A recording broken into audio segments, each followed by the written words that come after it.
ይስጥልኝ ውድ የጀንበር ሚዲያ ተከታዮች እንደተለመደው አዳዲስና ወቅታዊ መረጃ ይዘን መተናል። አብራችሁ ቆዩ። በቅድሚያ ርዕሰ ዜና።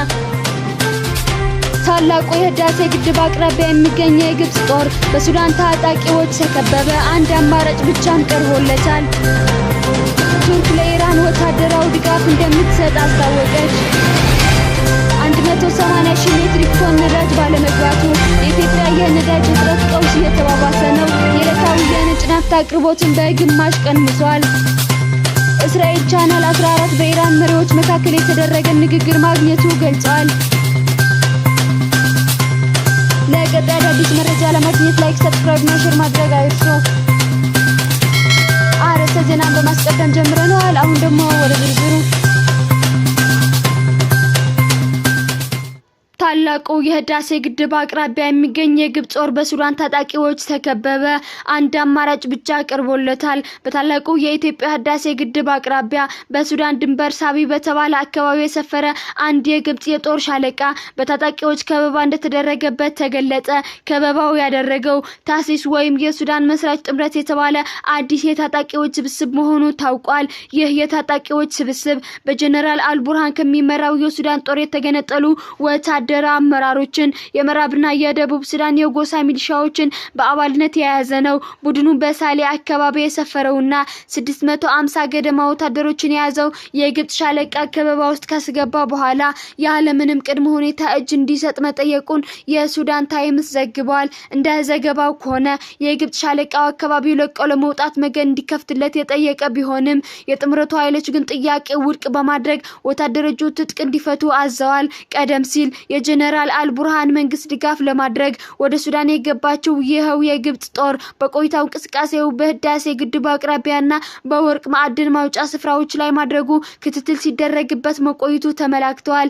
ታሲስ የተሰኘው ይህ ስብስብ ከፈጣን ደጋፊ ኃይሎች RSF ጋር በቅርበት እንደሚሰራ የሚነገርለት ሲሆን በሱዳን የውስጥ ጉዳይ የግብጽ ጣልቃ ገብነት አጥብቆ እንደሚቃወም ይታወቃል። ግብጽ በሱዳን የተካሄደ ባለው የእርስ በርስ ጦርነት ውስጥ ቀጥተኛ ተሳትፎ በማድረግ የጀነራል አልቡርሃን ጦርን ስትደግፍ መቆየቷ ይታወሳል።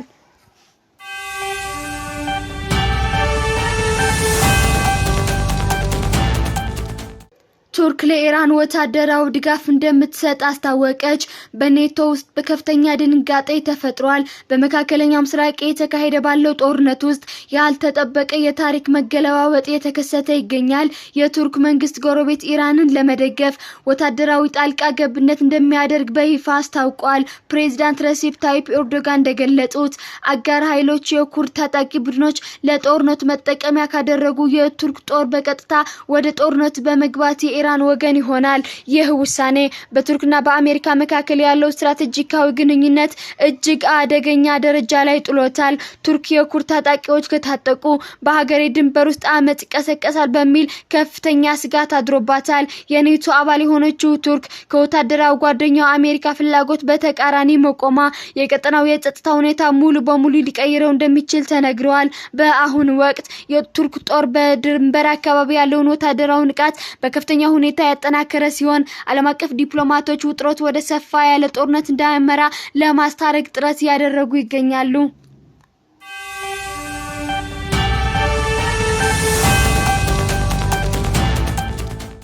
180 ሺህ ሜትሪክ ቶን ነዳጅ ባለመግባቱ የኢትዮጵያ የነዳጅ እጥረት ቀውስ እየተባባሰ ነው።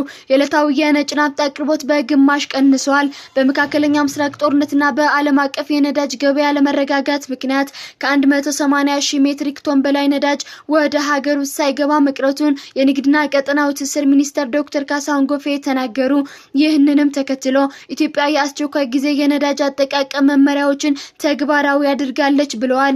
ችግሩ የሀገሪቱን የዕለታዊ የናፍጣ አቅርቦት ከ9.2 ሚሊዮን ሊትር ወደ 4.5 ሚሊዮን ሊትር ዝቅ እንዲል አድርጎታል። ባለፈው ቅዳሜና እሁድ የመንግስት መስሪያ ቤቶችና የልማት ድርጅቶች ከቤት ሆኖ መስራትና መሰረታዊ ያልሆኑ ሰራተኞችን በግዳጅ እረፍት ማውጣት ጨምሮ ሰፊ የነዳጅ ቁጠባ እርምጃዎችን መተግበር መጀመራቸው ይታወሳል። ይሁን እንጂ የኢትዮጵያ የነዳጅ እጥረት ቀውስ ከቀጠናው ለመረጋጋት በበለጠ መሰረታዊና ድርብርብ የሆኑ ምክንያቶች እንዳሉት አዲስ ስታንዳርድ ባለፈው ሳምንት ያወጣው ጥልቅ ትንታኔ ያመለክታል።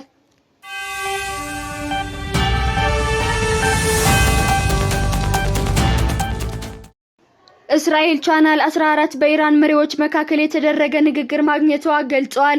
ፕሬዝዳንት ፔዜሽኪያን ከአሜሪካ ጋር በሚደረገው ድርድር ውስጥ መሳተፍ ፈልጋለሁ።